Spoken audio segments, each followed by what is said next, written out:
السلام علیکم ورحمۃ اللہ وبرکاتہ۔ الحمدللہ رب العالمین والصلاة والسلام علی رسولہ الکریم وعلی آلہ وصحبہ اجمعین ومن تبعہ بإحسان الی یوم الدین، اما بعد۔ محترم بھائیوں اور بہنوں، آج ہم تحمل، بردباری، تواضع اور انکساری کے حوالے سے کچھ کہنا چاہیں گے، کیونکہ برداشت کرنا یہ حوصلہ مند لوگوں کا کام ہے۔ ہر آدمی عفو درگزر سے کام نہیں لے سکتا۔ ہر آدمی کی طبیعت میں حلم، بردباری، تحمل مزاجی یہ نہیں ہوتی، حالانکہ یہ ایسی صفات ہیں جو ایک مومن کے اندر ہونی چاہیے۔ اگر کوئی آدمی ان صفات سے متصف ہو تو اسے دنیا میں بھی فائدہ ہے اور آخرت میں بھی اس کے لیے کامیابی اور نجات کی بشارت دی گئی۔ مگر بہت کم لوگ ہیں جو ان صفات پر توجہ دیتے ہیں۔ سورہ فرقان میں اللہ تعالیٰ نے اپنے محبوب بندوں کی کچھ نشانیاں بیان فرمائی ہیں، جو مقرب بندے ہیں، وعباد الرحمن، کہ جو اللہ تعالیٰ کے رحمان کے بندے ہیں۔ بندے تو سبھی ہیں، سارے انسان اسی کے پیدا کیے ہوئے ہیں، مگر اللہ تعالیٰ نے ان کو اپنی طرف جو منسوب کیا ہے اس سے ان کے لیے ایک پلس پوائنٹ بن جاتا ہے، ان کی ایک مثبت شان پیدا ہوتی ہے اس سے۔ وعباد الرحمن، گویا اللہ تعالیٰ کے چنندہ بندے، مقرب بندے، ان کی جو مختلف صفات بیان کی گئیں، ان میں سے ایک صفت کا اس موضوع کے ساتھ بھی بڑا گہرا تعلق ہے۔ وَإِذَا خَاطَبَهُمُ الْجَاهِلُونَ قَالُوا سَلَامًا۔ جب کبھی کوئی نادان ان سے کوئی گفتگو کرتا ہے اور اس میں اپنی زبان کا غلط استعمال کرتا ہے، الفاظ کا غلط انتخاب کرتا ہے، تو وہ الجھتے نہیں ہیں، بلکہ وہ سلام کرتے ہوئے اپنے دامن کو بچا کر آگے نکل جاتے ہیں۔ جیسے دوسری جگہ کہا وَإِذَا مَرُّوا بِاللَّغْوِ مَرُّوا كِرَامًا۔ جب اس طرح کی لغویات سے، فضول چیزوں سے، یوزلیس چیزوں سے ان کا واسطہ پڑتا ہے تو اپنے دامن کو بچا کر نکلنے کی کوشش کرتے ہیں۔ یہ مومن بندوں کی نشانی ہے۔ اور باقی لوگ کیا ہیں؟ دور سے قریب آتے ہیں اپنے آپ کو اس میں ملوث کرنے کے لیے۔ تو کوئی بھی آدمی ایسی نادانی کی بات کرے، اب آپ جواب دینے بیٹھ گئے، اس کا جواب دینے کا فائدہ کیا ہوگا؟ جواب اسے دیجئے جو اس کو سمجھتا ہو، جو اس کی قدر کرتا ہو۔ اور جو آدمی اتنا نادان ہے کہ وہ ان چیزوں کو سمجھ ہی نہیں سکتا، تو آپ اگر اس کا جواب بھی دیں گے تو اس سے اس کو کیا فائدہ ہوگا؟ اسی لیے سورہ آل عمران کے اندر مومن بندوں کی، عباد الرحمن کی، اولیاء کی کچھ خاص باتیں بتائی گئی۔ ان میں سے ایک جس کا اس موضوع کے ساتھ بڑا گہرا تعلق ہے، والکاظمین الغیظ والعافین عن الناس، کہ وہ لوگ کیسے ہوتے ہیں؟ غصے پر کنٹرول کرنے والے اور لوگوں سے درگزر، عفو درگزر کا معاملہ کرنے والے۔ اب غصے پر کنٹرول کرنا ہر آدمی کے بس کی بات نہیں ہے، کیونکہ آپ کے سامنے کسی نے کوئی نادانی کی حرکت کی، اب آپ کا جی چاہتا ہے کہ اس کو اسی طرح سے بدلہ لیا جائے، اس کا منہ پھاڑ دیا جائے، اس پر حملہ کر دیا جائے، یہ انسان کی طبیعت چاہتی ہے۔ مگر شریعت کہتی ہے کہ نہیں، رکیے، اطمینان کے ساتھ، آرام کے ساتھ، تحمل مزاجی کے ساتھ آپ کا اقدام ہونا چاہیے۔ غصے کے موقع پر اپنے آپ کو کنٹرول کرنا، ضبط کرنا، یہی تو کمال ہے۔ اور جب آدمی غصے پر کنٹرول کر لے، بہت سے فتنے اور فساد سے اپنے آپ کو وہ بچا لے گا، بہت ساری نادانیوں سے اپنے آپ کو بچا لے گا۔ کیونکہ جب آدمی غصے میں ہوتا ہے، آؤٹ آف کنٹرول ہو جاتا ہے۔ جب آؤٹ آف کنٹرول ہوتا ہے، پھٹ پڑتا ہے۔ جیسے حدیث میں کہا گیا، منافقین کی نشانیوں میں سے وَإِذَا خَاصَمَ فَجَرَ، کہ جب کبھی کسی کے ساتھ کوئی بحث، آرگیومنٹ، تکرار ہو جائے، پھٹ پڑتے ہیں، آؤٹ آف کنٹرول ہو جاتے ہیں۔ اب انہیں پتہ نہیں چلتا کہ میں اپنی زبان سے کیا کہہ رہا ہوں، کیا میں اقدام کر رہا ہوں جو کرنا چاہیے یا نہیں کرنا چاہیے۔ بعد میں جب غصہ ٹھنڈا ہو جائے گا تو پچھتائے گا۔ لاکھ بار بعد میں پچھتانے کا فائدہ نہیں، ایک بار اسی وقت کنٹرول کرنے کا فائدہ ہے، کیونکہ آپ غصے میں جو ڈیمیج کرنا تھا وہ کر دیے۔ اب اس کے بعد آپ نادم ہو رہے ہیں، پچھتا رہے ہیں، حسرت کا اظہار کر رہے ہیں، کوئی فائدہ نہیں، ٹو لیٹ۔ وہ جو چیزیں ہونے والی تھی وہ تو ہو چکی ہیں۔ کبھی لوگ غصے کے اندر کسی کو مار دیے، کسی کو گالی دے دی، کسی کو قتل کر دیا۔ اب جب جیل میں پڑے ہوئے ہیں 10 سال کے لیے، اب وہاں پر توبہ بھی ہو رہی ہے، وہاں پر پچھتاوا بھی، نادانی کا اظہار، سب چیزیں ہو رہی ہیں، مگر کیا فائدہ؟ جو ٹائم تھا کنٹرول کرنے کا، اگر آپ نے اس میں اپنے آپ کو ضبط نہ کیا تو پھر نتیجہ بھگتی۔ کتنے فسادات، کتنی لڑائیاں صرف اس زبان کے غلط استعمال کی وجہ سے ہوتی ہیں۔ کتنی ایسی چیزیں ہیں جو غصے پر کنٹرول نہ کرنے کی وجہ سے ہوتی ہیں، تو مومن بندوں کے اندر حلم، بردباری کی جو صفت ہے یہ بہت زیادہ ضروری ہے، کیونکہ بسا اوقات غصے میں آدمی ایسے کام کر جاتا ہے جس کا زندگی بھر اس کو نقصان ہوتا ہے۔ تو ایک مومن کے لیے ضروری ہے کہ وہ اپنے اندر تواضع، انکساری، حلم اور بردباری کی صفات اپنائے۔ قرآن کریم میں مختلف جگہوں پر اس کا ذکر کیا گیا۔ ایک موقع پر ایسے ہوا کہ مشہور محدث امام بخاری رحمۃ اللہ علیہ حدیث کے سلسلے میں اپنا کام کر رہے تھے، اور اس زمانے میں بتیوں کا ایسے رواج تو نہیں تھا، چراغ جلایا جاتا تھا، تو ان کی لونڈی ایسے گزری آگے سے کہ جس کی وجہ سے وہ جو ان کی روشنائی اور لکھنے پڑھنے کی چیزیں تھیں وہ سب خراب ہو گئیں۔ اب ظاہر ہے کہ ایک لکھنے پڑھنے والے کو اگر اس کی ان چیزوں پر کوئی خلل اندازی ہو تو اس کو بہت غصہ آتا ہے، اور ہر آدمی جو تصنیف و تالیف، لکھنے پڑھنے کا عادی ہے، وہ جانتا ہے کہ اس موقع پر اس کا غصہ بہت تیز ہو جاتا ہے۔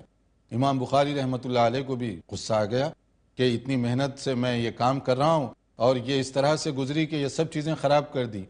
تو انہوں نے تھوڑا سا اس کو غصے کا اظہار کیا، کوئی زیادہ سخت سوس بھی نہیں کہا، مگر وہ لونڈی تھی امام بخاری رحمۃ اللہ علیہ کی، وہ جانتی تھی کہ یہ موقع ہے، تو اس نے فوری طور پر سورہ آل عمران کی وہی آیت کوٹ کی۔ دیکھیے ان کو بھی معلوم تھا یہ نفسیاتی جو چیزیں ہیں، وہ بھی جانتی تھی کہ امام بخاری اس کو خاموش کرنے کے لیے یہ کافی ہے۔ اس نے کہا کہ اللہ نے تو فرمایا والکاظمین الغیظ، کہ غصے کو پی جاتے ہیں، تو آپ نے ایک دم یہ جملہ کیسے کہہ دیا؟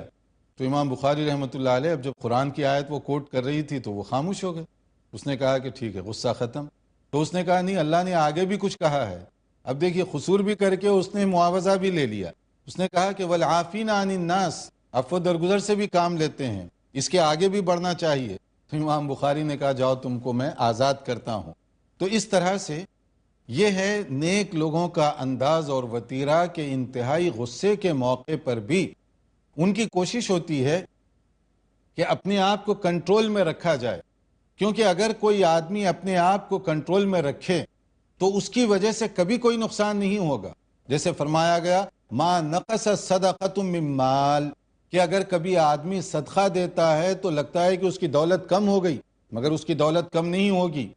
وما زاد اللہ عبدا بعفو الا عزا، اور اگر کوئی آدمی عفو درگزر سے کام لے تو اس کے رتبے میں اور شان میں کوئی کمزوری نہیں واقع ہوگی، بلکہ اللہ تعالیٰ اس کی عزت میں اضافہ فرما دے گا، اس کی تکریم زیادہ ہوگی۔ اور کہا گیا وما تواضع احد للہ الا رفعہ اللہ، اور اگر کوئی آدمی اللہ کے لیے، اللہ کی خاطر، اللہ کی محبت میں عجز و انکساری کا مظاہرہ کرتا ہے تو اللہ تعالیٰ اس کی شان اور بڑھا دیتا ہے۔ جیسے صحیح مسلم کی یہ حدیث ہے کہ اللہ تعالیٰ اس کی شان گھٹاتے نہیں ہیں، بلکہ اس کی شان میں، اس کی عظمت میں اور بھی زیادہ اضافہ ہو جاتا ہے۔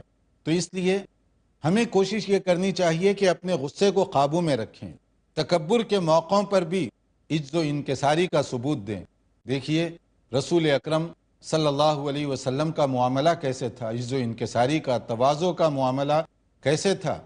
فتح مکہ کے موقع پر بہت عظیم فتح تھی، عظیم ترین فتح تھی مکہ مکرمہ، جہاں سے آپ کس حالت میں نکلے تھے، مگر اب آپ ایک فاتح سپہ سالار کی حیثیت سے داخل ہو رہے تھے۔ آپ کے ساتھ 10,000 سے زیادہ مجاہد صحابہ کرام موجود تھے۔ رسول اکرم صلی اللہ علیہ وسلم جب تشریف لا رہے ہیں، کعبۃ اللہ جوں جوں قریب آتا جا رہا ہے، آپ کی پیشانی جھکی جا رہی ہے، جھکی جا رہی ہے، جھکی جا رہی ہے، اس طرح کہ جیسے اونٹنی کے کوہان سے لگ گئی جا کر۔ حالانکہ وہ موقع تو ایک سپہ سالار کے لیے فخر و غرور کا موقع ہے کہ میں کس طرح وکٹر کے طور پر، فاتح کے طور پر یہاں پر داخل ہو رہا ہوں، میرے ایک اشارے سے کیا کچھ ہو سکتا ہے۔ مگر جو حقیقت کو پہچانے، جو اپنے نفس کو پہچانے، جو اللہ رب العالمین کی عظمت اور کبریائی کو پہچانے، وہ کبھی فخر نہیں کر سکتا۔ نبی کریم صلی اللہ علیہ وسلم اسی عجز کا، انکساری کا مظاہرہ کرتے ہوئے وہاں داخل ہوئے، اور پھر اس کے بعد آپ نے اعلان بھی کیا کیا کہ یہ کامیابی کا کریڈٹ کس کے سر جاتا ہے؟ میرے سر، آپ کے سر نہیں۔ آپ نے فرمایا یہ صرف اللہ رب العالمین کا فضل و کرم ہے۔ لا الہ الا اللہ وحدہ، وہی اکیلا ہے جس کی عبادت کی جانی چاہیے۔ عبادت کا مستحق اگر کوئی ہے سزاوار کوئی ہے تو پھر وہ اکیلا اللہ رب العالمین اسی کی ذات ہے۔ انجز وعدہ، اس نے اپنا وعدہ پورا کیا۔ وہزم الاحزاب وحدہ، کہ اس اکیلے نے سارے جتھوں کو شکست دے دی جو ہم پر ٹوٹ پڑے تھے۔ اگر ہمیں کامیابی ملی ہماری قوت سے نہیں، ہماری طاقت سے نہیں، یہ کامیابی اللہ رب العالمین کا فضل و کرم ہے۔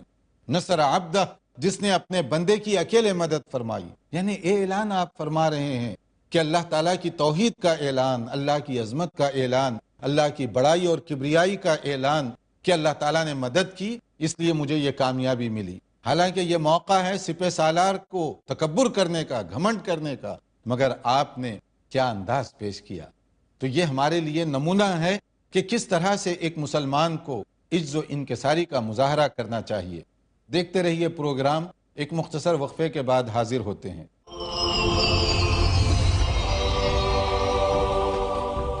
وقفے کے بعد دوبارہ آپ کی خدمت میں حاضر ہیں کہ رسول اکرم صلی اللہ علیہ وسلم زندگی کے اہم موقعوں پر کس طریقے کا مظاہرہ آپ نے فرمایا، جس کے اندر صبر ہے، ضبط ہے، اپنے آپ پر کنٹرول ہے۔ ایک موقع ایسا تھا کہ جہاں پر ایک اعرابی، ایک بدو آدمی وہ آ گیا، نبی صلی اللہ علیہ وسلم گزر رہے تھے اور راستے میں گزرتے ہوئے اس نے آپ کو روکا، اور روک کر آپ کی جو چادر اوپر تھی اس زور سے کھینچا کہ اس کی وجہ سے آپ پر نشان پڑ گئے، یعنی سخت تکلیف آپ نے محسوس کی۔ دیکھا گھوم کر تو اس نے کیا کہا؟ اس نے کہا کہ اللہ تعالیٰ کا جو مال آپ کے پاس ہے اس میں سے مجھے اچھا حصہ دیجیے۔ یعنی بھیک مانگ رہا ہے، لیکن کس انداز سے مانگ رہا ہے؟ آپ سے طلب کر رہا ہے، مگر کس انداز سے طلب کر رہا ہے؟ نبی کریم صلی اللہ علیہ وسلم کے ساتھ صحابہ کرام بھی تھے، انہوں نے اس منظر کو دیکھا، ظاہر ہے کہ ان کو غصہ تو آیا، لیکن نبی کریم صلی اللہ علیہ وسلم اس کی طرف دیکھ کر جب اس کا یہ جملہ سنے کہ مجھے کچھ زیادہ دیجئے تو آپ مسکرا دی۔ حالانکہ یہ غصے کا موقع تھا، لیکن آپ مسکراتے ہوئے اپنے صحابہ سے کہا کہ اس کو دے دو جو اس کی ضرورت ہے۔ یعنی غصے کے موقع پر مسکراہٹ۔ فتح مکہ کے موقع پر بھی کیا ہوا؟ جب مشرکین عرب آپ کے سامنے کھڑا کیے گئے، سارے کھڑے ہوئے تھے، کسی کی یہ مجال نہیں تھی کہ آپ کی طرف نظر اٹھا کر دیکھے، کیونکہ وہ جانتے تھے ہم نے ان کے ساتھ کیا کچھ کیا ہے۔ نبی صلی اللہ علیہ وسلم نے ان سے پوچھا کہ میرے بارے میں تمہارا کیا خیال ہے؟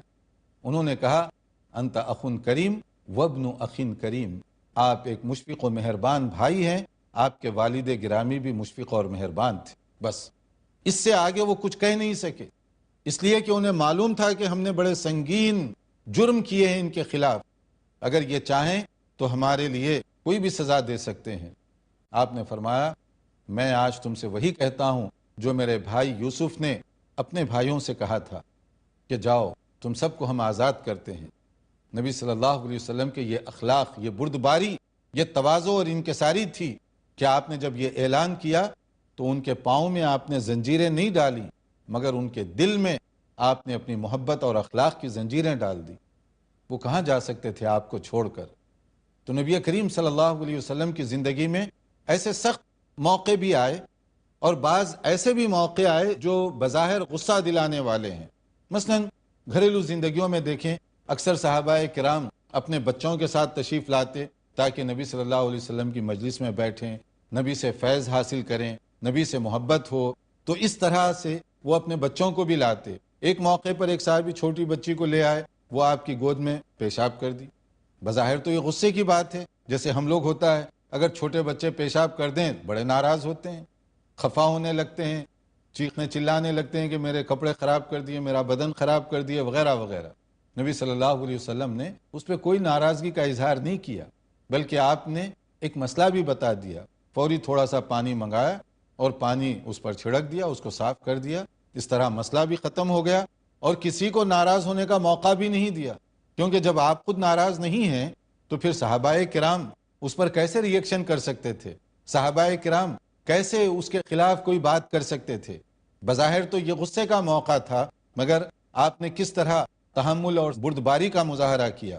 اسی طرح سے ایک موقع پر ایسے ہوا، ایک صاحب تشریف لائے اور وہ آپ کی گردن میں کپڑا ڈال کر بھینچنا شروع کر دیا، تو آپ کو تکلیف ہوئی، دیکھا کون ہے؟ تو وہ کہہ رہا تھا کہ ہاں جو کچھ میرا معاملہ ہے، دین لین کا جو قرض کا مسئلہ ہے، وہ بر وقت جلدی ادا کریں۔ صحابہ کرام غصے میں آ گئے کہ یہ نبی صلی اللہ علیہ وسلم کے ساتھ کیا گستاخی کر رہا ہے۔ تو آپ نے فرمایا کہ نہیں، مجھے ایڈوائز کرو تم لوگ کہ جو کچھ لین دین کا معاملہ ہے بر وقت اور صحیح طور پر کرو، اور اس کو یہ ایڈوائز کرو کہ نرمی کا معاملہ کرے، اس طرح سے آؤٹ آف کنٹرول ہو کر کوئی حرکت نہ کرے۔ یعنی نبی صلی اللہ علیہ وسلم نے اس کی اس نادانی کے باوجود صحابہ کو یہ تعلیم دی کہ ایڈوائز کرو مجھے اور اس کے ساتھ نرمی کا معاملہ کرو۔ یہ آپ کا انداز ہوا کرتا تھا، اور یہی انداز آپ دیکھیں بعد میں صحابہ کرام رضوان اللہ علیہ مجمعین میں پیدا ہوا۔ مگر اس سے کوئی یہ غلط فہمی میں مبتلا نہ ہو کہ نبی صلی اللہ علیہ وسلم غلط باتوں پر سمجھوتا کرتے رہے یا غلط باتوں پر بھی نرمی کا مظاہرہ کرتے رہے۔ نہیں، جہاں حدود اللہ کی بے حرمتی ہوئی، جہاں شریعت کا مذاق اڑایا گیا، آپ نے وہاں پر کوئی تحمل مزاجی کا معاملہ نہیں کیا، بلکہ آپ وہاں پر غیظ و غضب میں مبتلا ہوتے تھے، جو جائز اور ضروری ہوتا۔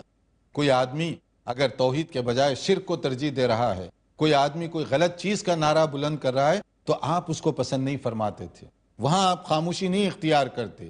گھریلو زندگی میں، روز مرہ کے معاملات میں، اس میں آپ پوری تواضع کا مظاہرہ کرتے اور پورے حلم بردباری کا مظاہرہ آپ کیا کرتے تھے۔ یہی صحابہ کرام میں صفت تھی، یہی محدثین میں، ائمہ میں یہ صفات آپ کو مختلف طریقوں سے دیکھنے میں ملیں گی۔ اور بعض وہ لوگ جو موجودہ زمانے میں بھی ایسے لوگ جو دین کے مزاج کو سمجھنے والے ہوں، وہ اسی طرح سے اچھا مظاہرہ کرتے۔ دیکھیے، غصے میں آدمی آؤٹ آف کنٹرول ہوتا ہے، سوچنے سمجھنے کی صلاحیت اس کی کم ہو جاتی ہے، اسی لیے وہ ایسی نادانی کی حرکتیں کر بیٹھتا ہے جو بعد میں خود اسی کے لیے پچھتاوے کا سبب بن سکتی ہیں۔ عقل مند آدمی وہ ہے جو غصے میں اپنے آپ کو کنٹرول میں رکھے۔ جب کنٹرول میں رکھے گا، بردباری کا مظاہرہ کرے گا، تو اس کا دماغ صحیح کام کرے گا، فیصلہ کرے گا تو صحیح فیصلہ کرے گا، طیش میں آئے گا تو غلط فیصلہ کر سکتا ہے وہ۔ جیسے ایک بہت مشہور مناظر گزرے ہیں، مولانا ثناء اللہ امرتسری رحمۃ اللہ علیہ، اپنے دور کے بڑے کامیاب ڈیبیٹر مناظر گزرے ہیں وہ، بہت سے لوگ ان کے مناظروں میں شرکت کیا کرتے تھے۔ ایک موقع پر ایسے ہوا کہ ایک مناظرہ تھا، اس میں مسلمانوں نے اجتماعی طور پر طے کیا کہ انہیں بھیج دیا جائے گا مناظرہ کرنے کے لیے، اور یہ گئے مسلمانوں کی نمائندہ بن کر۔ جب انہیں معلوم ہوا فریق مخالف کو کہ ثناء اللہ امرتسری مناظرہ کرنے کے لیے آ رہے ہیں، تو وہ جانتا تھا کہ یہ بہت بڑے مناظر ہیں، تو اس نے سوچا کہ مناظرے میں تو میں ہار جاؤں گا، تو وہ ایسی ترتیب اس نے سوچی پہلے سے ہی ہیلا کہ مناظرے کی ضرورت ہی نہ پیش آئے، یہ شکست کھا جائیں۔ اور جب سب جمع ہوئے ایک جگہ، تو اس نے کہا کہ میں نے چیلنج دیا تھا مناظرے کا مسلمانوں کو، بہت سارے مسلمان یہ کہتے ہیں کہ آپ مسلمان نہیں ہیں، لہٰذا میں آپ سے مناظرہ نہیں کروں گا۔ یہ طیش اور غصے کا موقع تھا، مگر انہوں نے تحمل مزاجی کا مظاہرہ کرتے ہوئے اس سے پوچھا، تمہیں معلوم ہے کہ مسلمان ہونے کے لیے کیا کیا جاتا ہے؟ اس نے کہا بالکل معلوم ہے، کلمہ پڑھ کر آدمی مسلمان ہوتا ہے، شہادتین کا اعلان کرتا ہے۔ فوری مولانا امرتسری رحمۃ اللہ علیہ نے کہا لوگوں کو مخاطب کرتے ہوئے، سب گواہ رہو کہ میں اب کلمہ پڑھ رہا ہوں، اشہد ان لا الہ الا اللہ پڑھ کر۔ اب اس کے بعد کہا اب تو میں مسلمان ہو گیا، اور اب کرو میرے ساتھ مناظرہ۔ اب وہ جو پوائنٹ وہ سوچ کر آیا تھا وہ تو برباد ہو گیا اس کا۔ مولانا نے بڑی اچھے انداز سے اس کی ساری تدبیر کو اسی کے خلاف لوٹا دی۔ اب یہ کب ممکن ہوا؟ یہ اسی وقت ممکن ہوا جبکہ اس کے غیظ و غضب میں بھڑکانے والے جملے کو انہوں نے تحمل مزاجی کے ساتھ پلٹ دیا۔ اسی طرح ایک موقع پر مولانا الیاس رحمۃ اللہ علیہ بہت بڑے نامی گرامی تبلیغی مؤسس سمجھے جاتے ہیں، ان کی بڑی خدمات تھیں اس مسئلے میں کہ وہ مختلف قریوں میں مختلف لوگوں کے سامنے دین کی بات پیش کیا کرتے۔ ایک موقع پر ایسے ہوا کہ وہ اپنی دین کی بات کہیں پیش کر رہے تھے، تو کوئی دیہاتی سا آدمی تھا، جنگلی اور گنوار قسم کا، اس نے مولانا پر حملہ کر دیا۔ جب مولانا پر حملہ کیا تو یہ غصے کا موقع تھا، وہ تو اس کی ہمدردی میں آئے تھے، اور ہمدردی کے بجائے اس نے یہ بڑی نادانی کی بات کی۔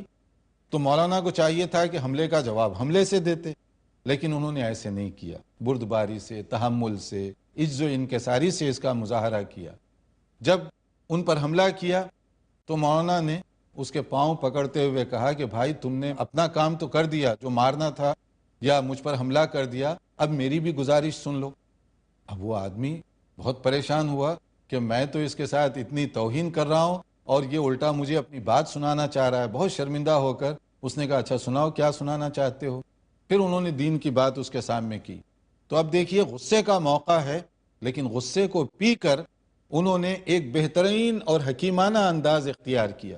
تو یہ فائدہ ہے، اگر آدمی غصے پر کنٹرول کرے تو اس کے ذہن و دماغ میں ایسے فیصلے آتے ہیں اللہ تعالیٰ کی طرف سے جو اس کے لیے بھی مفید اور بعد دوسرے لوگوں کے لیے بھی مفید ثابت ہو سکتے ہیں۔ اسی لیے عجز و انکساری کی بات کی گئی، اور اس کی جو ترکیب بھی بتائی گئی کہ اگر کوئی آدمی کوئی ایسی حرکت کرتا ہے جس کی وجہ سے اس کو طیش آ جائے یا غصہ آ جائے، تو آپ کو کیا کرنا چاہیے؟ اس وقت آپ زبان کو ذرا سا کنٹرول میں کر لیں، اپنی پوزیشن بدل دیں، کھڑے ہوئے ہیں تو بیٹھ جائیں، بیٹھے ہوئے ہیں تو لیٹ جائیں، یا تھوڑا سا پانی پی لیں یا وضو کر لیں۔ تو اس سے کیا ہوتا ہے، وہ جو شیطانی اثرات ہیں وہ اسی وقت رفع ہو جائیں گے، اور تھوڑا سا ٹائم لگ جائے گا تو ریئیکشن کی جو کیفیت ہے، رد عمل کی جو کیفیت ہے، وہ بھی کمزور ہو جائے گی۔ نتیجے میں آپ جو فیصلہ کریں گے وہ آپ کے لیے بھی بہتر ہوگا، اس کے لیے بھی بہتر ہوگا، دونوں اس سے بھرپور طریقے سے فائدہ اٹھا سکیں گے۔ اور اسی طرح اگر کوئی آدمی کسی کے سامنے عجز و انکساری کا مظاہرہ کرتا ہے تو اس کا مطلب یہ نہیں ہے کہ آپ اس سے کمزور ہو گئے، اللہ تعالیٰ آپ کی شان اس سے زیادہ اونچی کر دے گا۔ تکبر کر کے آپ کیا کریں گے؟ غرور کر کے آپ کیا کریں گے؟ کیا یہ دولت آپ کی ہے؟ کیا یہ جسمانی صلاحیتیں ساری آپ کی ہیں؟ کیا اور دوسری جو چیزیں ہیں وہ سب آپ کی ہیں، یا اس پر آپ کا کنٹرول ہے؟ نہیں ہے۔ دولت یہ اللہ کی دی ہوئی ہے، جب چاہے وہ واپس لے سکتا ہے۔ صحت اللہ کی دولت ہے، جب چاہے صحت سے آدمی کو محروم کیا جا سکتا ہے۔ زندگی پر میرا اپنا کنٹرول نہیں ہے، زندگی جب چاہے اللہ تعالیٰ واپس لے لے۔ جب یہ چیزیں اللہ کی دی ہوئی ہیں تو میں پھر تکبر کس بات کا کروں؟ میں اگر غرور کرنا بھی چاہوں تو کس بات پر غرور کروں؟ اگر آدمی اپنے منعم حقیقی دینے والے کو پہچانے گا تو اس کے اندر عجز و انکساری کی کیفیت پیدا ہوگی کہ یا اللہ یہ نعمتیں تیری دی ہوئی ہیں، میں جب تک تیری توفیق رہے گی اس سے فائدہ اٹھاؤں گا، مخلوق کو فائدہ پہنچاؤں گا، اور جب تیرا فیصلہ ہوگا نہ میں اس سے فائدہ اٹھا سکتا ہوں اور نہ میں اس کو اپنے کنٹرول میں رکھ سکتا ہوں، یہ جب بات پیدا ہوگی تو وہاں عجز و انکساری کی کیفیت پیدا ہوگی۔ جب عجز و انکساری کی کیفیت پیدا ہوگی، اللہ تعالیٰ ایسے بندوں کو اتنا اونچا مقام دیں گے کہ وہ لوگوں کے جسموں پر نہیں دلوں پر حکومت کرنے لگ جائیں گے، لوگوں سے ان کی عقیدت میں اضافہ ہوگا۔ اور اگر آدمی اللہ کے لیے اپنے آپ کو کمزور کر لے تو وہ اپنی پوزیشن کے اعتبار سے کم ہوگا، لیکن پوری دنیا اس کو عظیم سمجھے گی۔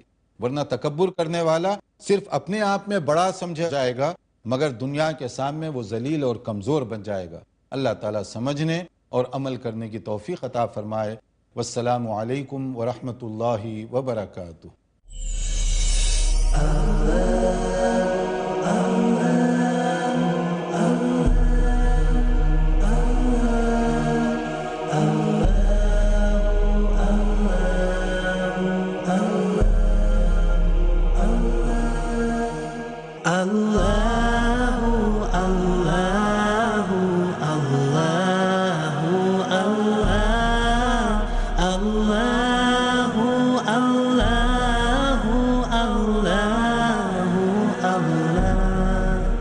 كنز الكرم